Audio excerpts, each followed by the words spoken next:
Искаш да закрепиш нещо сигурно на стената, но не знаеш от какъв материал е направена. Тъни с нас. В това видео ще ти покажа как можеш да определиш основата за закрепване.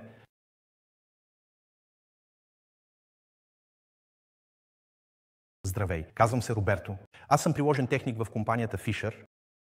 Днес ще говорим за това каква основа за закрепване имаш, как можеш да го разбереш и защо е важно. Това е темата днес в това видео. От какъв материал е направена стената ти? Това е важно за въпроса дали ще пробиваш с удар или без удар.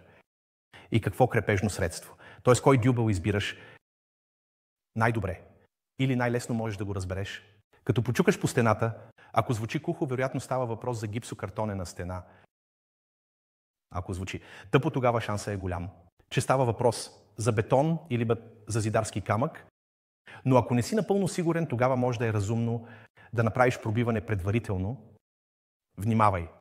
Да не удариш електрическа или водопроводна тръба и след това пробий достатъчно дълбоко, за да можеш да идентифицираш стружките от пробиването.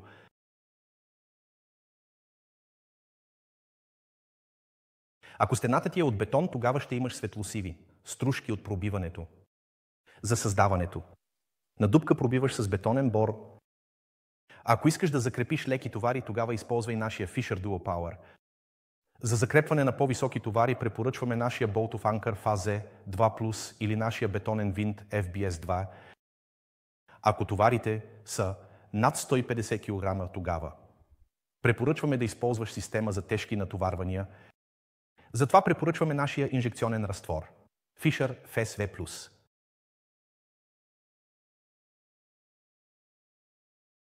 Ако стената ти е от порест бетон, тогава стружките от пробиването са бели и пясъчни. За създаването на дупката пробиваш с каменен бор и пробиваш в ротация. При таблото меки материали е разумно да се използват дюбелни системи, които имат дълга разширителна част. Затова препоръчваме да използваш нашия Duo Power в дългата версия за закрепване. Ако товарите са по-високи, препоръчваме нашия дюбел с дълъг материал SXRL. При тежки натоварвания е препоръчително да използваш нашия анкър за порест бетон FPXI или нашата инжекционна система FESV+. Възможните натоварвания за продуктите можеш да намериш на нашия уебсайт при отделните продукти в секцията Документи, пача за изтегляне.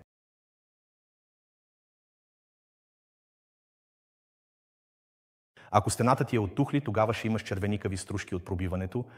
Ако стената ти е варовик, стружките са бели, трудно е. Стружките пробиването бели. Вече усещаш при пробиването, че трябва да пробиваш с усилие, така че имаш работа с твърди материали. Тук използваш каменен бор и пробиваш с удар. За закрепване използваш нашия Fisher Duo Power.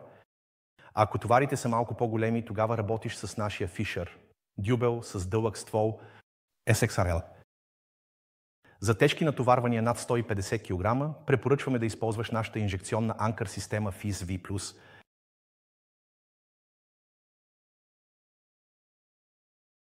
Ако при пробиването попаднеш на кухини, тогава става въпрос за дупчест камък. Тук има различни видове камъни, като например високопробивна тухла или в някои райони на Германия също, и лекобетонната тухла HPL. Важно при такива материали е да пробиваш с въртене, а не с удар, за да не унищожиш отделните камери при пробиването. Също толкова важно е при закрепването да се използват дюбелни системи. Дългите разширителни части имат, за да преодолеят различните камери или да имат възможност да се заплетат в камерите. Можеш да използваш нашия Duo Power за това или нашия Duo Power в дългата версия. А ако товарите са малко по-големи, тогава е препоръчително да се използва дюбелът с дълъг ствол SXRL. При по-високи натоварвания препоръчваме да използвате нашата инжекционна анкър система FSV+. Моля, обърни внимание, че при перфорираните тухли трябва да използваш сита, за да не попада смесителният материал в кухините на камъните. И в тази сита след това се залепва резбовата пръчка.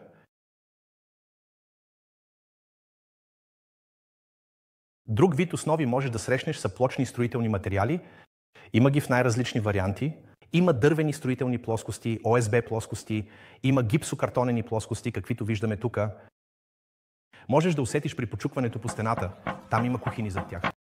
И не като при перфорираните тухли, а големи кухини.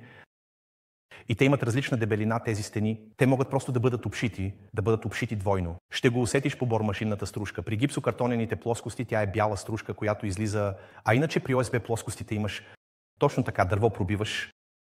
Леки натоварвания можеш да закрепиш с нашото Fisher Duo Blade или с нашото Fisher Duo.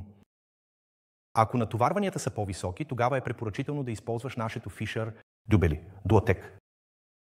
Надявам се, че съветите ще ти помогнат и ти дават добър преглед на различните материали,